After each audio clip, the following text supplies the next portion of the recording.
Bonsoir à tous. Bon, d'abord, je vais commencer par une petite note d'humour. Je crois, Guillaume, que tu n'es pas seul à faire du nomadisme.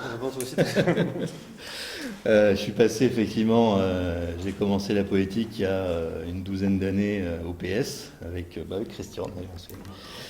On s'est retrouvés tout à l'heure, on ne s'était pas vu depuis 9 ans. Je suis ensuite passé au parti de gauche, à Nouvelle Donne, donc ces derniers temps, que j'ai quitté au mois de juin avec perte de fracas. N'est-ce pas? J'entends une petite avance, c'est ça. T'as encore une petite avance. Et pour créer avec quelques amis un mouvement dont je vais parler un petit peu plus tard. Il y a un point sur lequel, enfin, on est relativement d'accord sur beaucoup de choses, ce que vous avez dit tous les deux.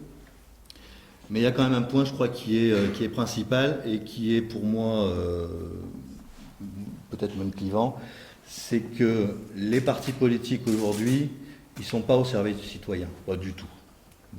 Les partis politiques sont au service d'une certaine oligarchie, ils sont toujours les mêmes, depuis, alors pas depuis 50 ans, pas depuis le début de la Ve République en 1958, mais on voit quand même toujours les mêmes têtes.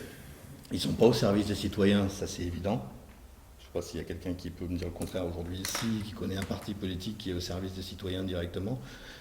Je ne suis pas sûr. Pour moi, un parti politique, je crois que tu l'as dit tout à l'heure, c'est un outil. C'est un outil au service des citoyens, au service de la démocratie. La démocratie, c'est quand même normalement la représentativité des citoyens dans la politique globale. Et aujourd'hui, ce n'est pas le cas.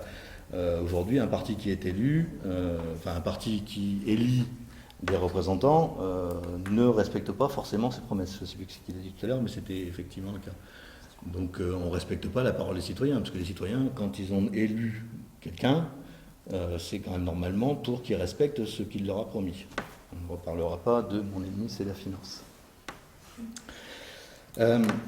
Voilà, donc c'est le point, je crois, qui est vraiment principal pour moi, et c'est pourquoi d'ailleurs on a créé ce mouvement qui s'appelle IDEA, et dont je reparlerai éventuellement en dehors d'ici, si moins qu'on en ait le temps, qui est d'avoir un mouvement qui soit composé de citoyens, qui travaille pour les citoyens, et qui soit uniquement un outil, et dont forcément les têtes, les bureaux, etc., ne soient ni salariés, ni permanents, ce ne sont que des bénévoles, des gens qui passent, qui peuvent être remplacés, et qui sont vraiment au service des citoyens. Donc du coup, en lien direct avec toutes les initiatives citoyennes, nous, ce qu'on veut, c'est donner des outils, être un point central avec un socle commun, puisqu'on est quand même à peu près tous d'accord sur beaucoup de choses, je ne sais pas combien, on va dire 80% de nos idées, avec la gauche du PS, avec les écologistes,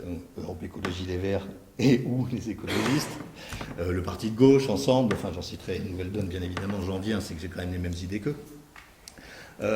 Mais on n'a pas la même vision de la façon de mettre en œuvre ces idées-là, je crois. Voilà, je crois que c'est à peu près tout ce que je vais dire aujourd'hui.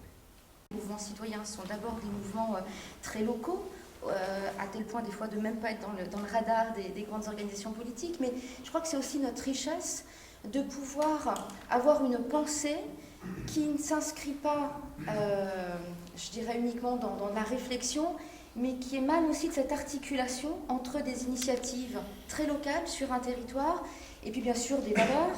Et cette pensée-là, du coup, elle s'incarne localement, et c'est vraiment ce qu'on cherche à promouvoir. Donc je me retrouvais bien, et c'est peut-être en ça aussi qu'on n'est pas un parti politique, effectivement, en tant que tel aujourd'hui, mais on est resté mouvement citoyen.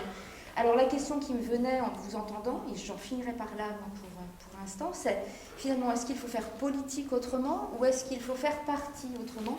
Est-ce que c'est la question du fond, est-ce que c'est la question de la forme, des outils dont on est en train de débattre là?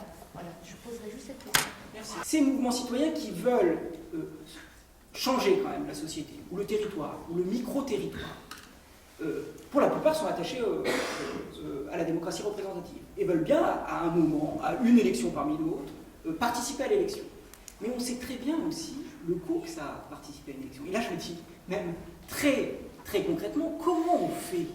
C'est bien beau de dire les mouvements citoyens peuvent, avec les partis autour de causes communes, ça c'est extrêmement important, parce que c'est comment on va redéfinir des causes, mais comment un mouvement citoyen ou une nouvelle force peut peut participer à la vie politique et participer à l'élection.